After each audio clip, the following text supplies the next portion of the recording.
Assalamualaikum warahmatullahi wabarakatuh dan salam sejahtera. Hari ini kita akan belajar tingkatan 5, bab 8 pembangunan dan perpaduan untuk kesejahteraan. Di bawah tajuk kecilnya, dasar kependudukan negara.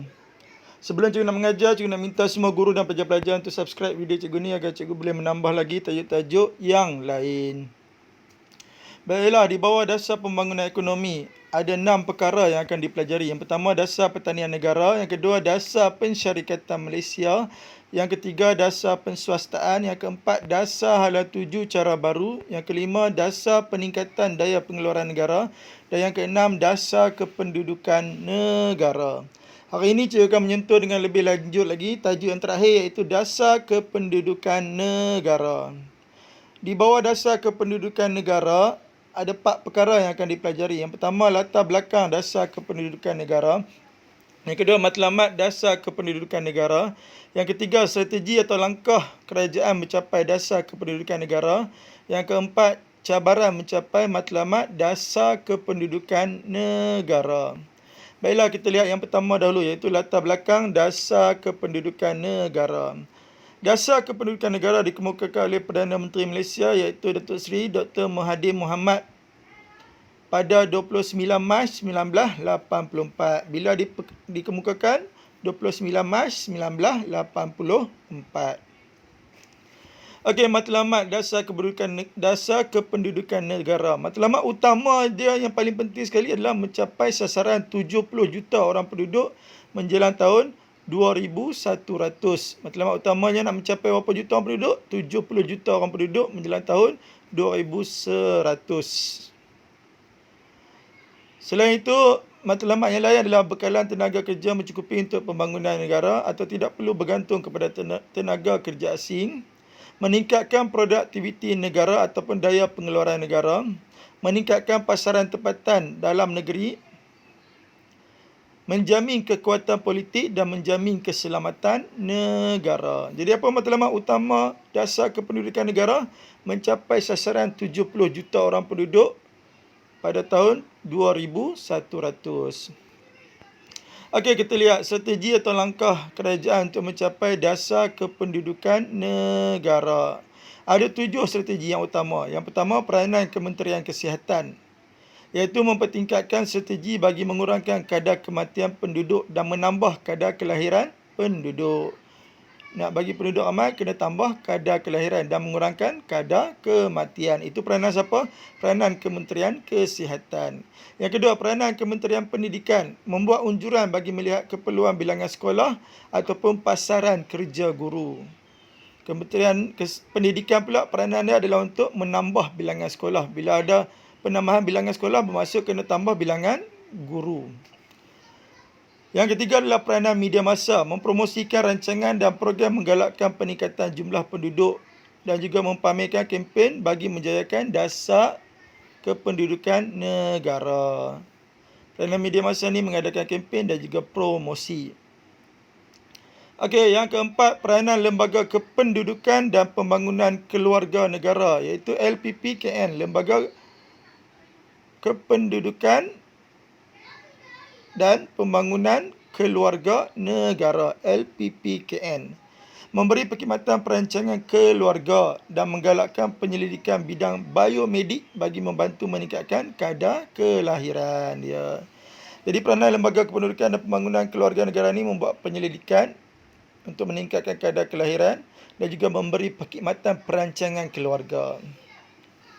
Okey, yang kelima adalah cukai yang rendah diberikan kepada pasangan yang mempunyai bilangan anak yang ramai. Yang seterusnya, hadiah atau ganjaran diberikan kepada mereka yang mempunyai bilangan keluarga yang ramai. Dahlah diberi cukai rendah, diberi hadiah pula bagi yang mempunyai anak yang ramai. Semua ni berkaitan apa? Berkaitan untuk mencapai strategi 70 juta orang penduduk menjelang tahun 2100. Dan yang terakhir, membina rumah kos rendah untuk menampung jumlah keluarga yang besar. Ialah bila ada ramai ahli dalam keluarga, bila ada ramai anak, memerlukan rumah agar mendapat keselesaan. Jadi, membina rumah kos rendah untuk menampung jumlah keluarga yang besar. Okey, last sekali tengok cabaran mencapai matlamat dasar kependudukan negara. Ada 8 semua cabaran. Yang pertama, masalah kekurangan bekalan makanan. Bila ada makanan, mesti masalah apa? Masalah bekalan air bersih. Yang ketiga, masalah perumahan rakyat. Yang keempat, masalah kesihatan rakyat ataupun kemudahan kesihatan. Yang kelima, masalah pendidikan rakyat. Yang keenam, kekurangan peluang pekerjaan ataupun pengangguran. Yang ketujuh, masalah ekonomi ataupun kewangan. Dan yang ke-8, kadar kesuburan rakyat yang semakin menurun. Yang paling penting ingat 4 cabaran yang atas, iaitu makanan. Bila ada makanan mesti minuman, iaitu air. Kemudiannya perumahan. Last sekali kesihatan. 4 tu yang penting. Okey, kita lihat analisis kerapan 48 untuk kertas 2 adalah SPM 2010 sampai 2019. Yang warna oranye tu adalah SPM sebenar, warna purple di bawah tu adalah SPM ulangan. Kita tengok SPM sebenar dulu yang warna oranye. 2010 naik struktur, 2011 tak ada, 2012 tak ada, 2013 naik struktur, 2014 naik struktur, 2015 naik esei, 2016 naik esei, 2017 naik esei, 2018 naik esei dan 2019 pun naik esei. 2020 berkemungkinan besar akan naik dalam soalan struktur. Jadi tolong bagi perhatian semua tajuk-tajuk di bawah bab 8 ini. Manakala SPM ulangan pula tengok analisis dia. Yang warna kelabu, yang warna ungu di bawah tu. 14 ulangan naik esei, 15 ulangan naik struktur dan esei, 16 ulangan naik struktur, 17 ulangan tak naik, 18 ulangan naik esei, 19 ulangan naik esei. 2020 berkemungkinan juga akan naik dalam soalan struktur. Jadi tolong bagi perhatian semua tajuk-tajuk di bawah bab 8 ini. Okey, kita lihat analisis kerapan tajuk yang kita belajar tadi daripada SPM 2010 sampai 2019. Tajuk apa kita belajar tadi? Dasar kependudukan negara. Setakat hingga hari ini, daripada 2010 sampai 2019, tak kira SPM sebenar ataupun SPM ulangan, tak pernah langsung lagi ditanya. Jadi tolong bagi perhatian yang sangat-sangat untuk tajuk dasar kependudukan negara. Berkemungkinan yang sangat tinggi akan naik dalam SPM sebenar ataupun SPM ulangan. Jadi tolong bagi perhatian yang sangat-sangat untuk tajuk apa kita belajar tadi? Dasar kependudukan negara.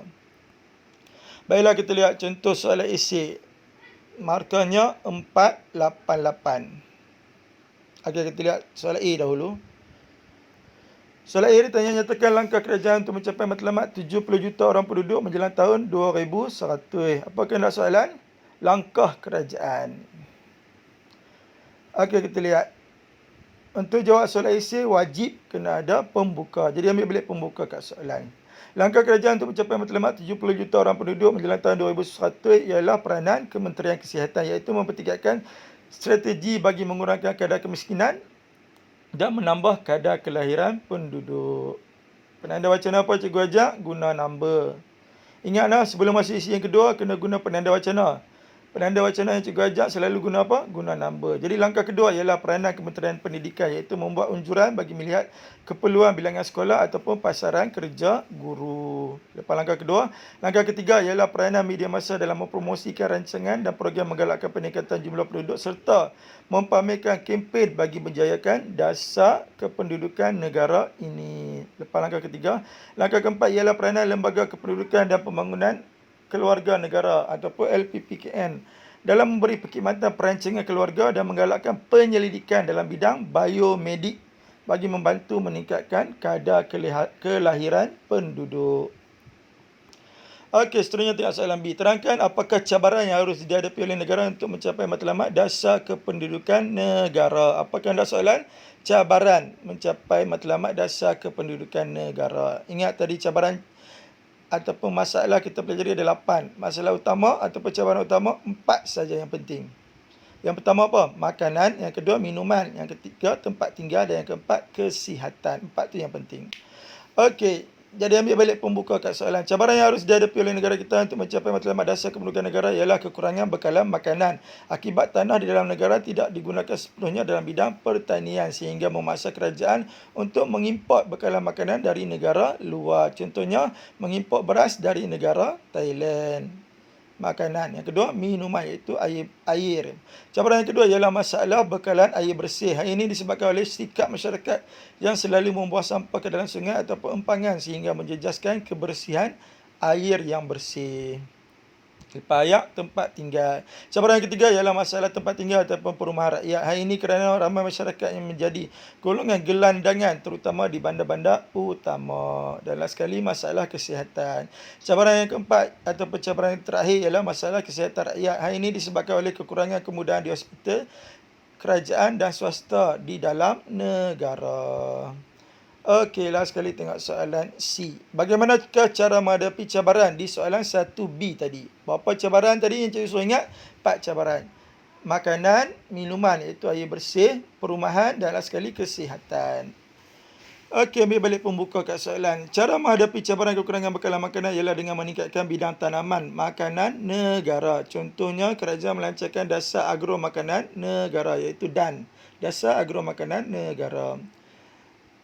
Cara menghadapi cabaran masalah bekalan air bersih ialah dengan menambahkan bilangan loji rawatan air dan mengadakan kempen kesedaran menjaga sungai sebagai sumber air kita. Contohnya pembinaan loji air baru di Johor iaitu Buloh Kasap, Kahang, Paguh dan Sungai Layang. Lepas air, perumahan pula. Cara menghadapi cabaran masalah perumahan rakyat ialah dengan membina banyak projek perumahan baru ataupun banyakkan projek perumahan mampu milik. Contohnya projek perumahan mampu milik Prima, program perumahan rakyat 1 Malaysia.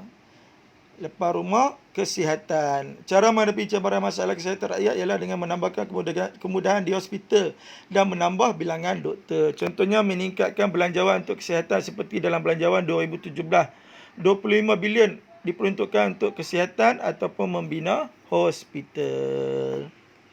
Jadi ada berapa cabaran ataupun masalah utama? Ada 4 utama. Makanan, minuman iaitu air yang bersih, perumahan dan kesihatan.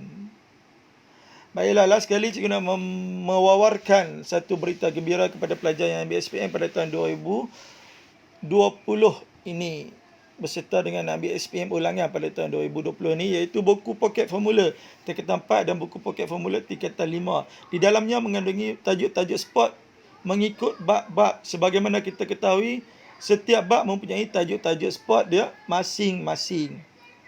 Harga bagi sebuah buku adalah RM1 sahaja. Bagi sesiapa yang ingin mendapatkan kedua-dua buah buku, pelajar hanya memerlukan RM2 sahaja. Jadi bagi yang berminat boleh menghubungi Syazri di nombor 0137529209. Okey, hanya itu sahaja daripada cikgu. Kita jumpa lagi dalam kelas sejarah seterusnya. Sekian, wabillahi taufiq wal hidayah. Assalamualaikum warahmatullahi wabarakatuh.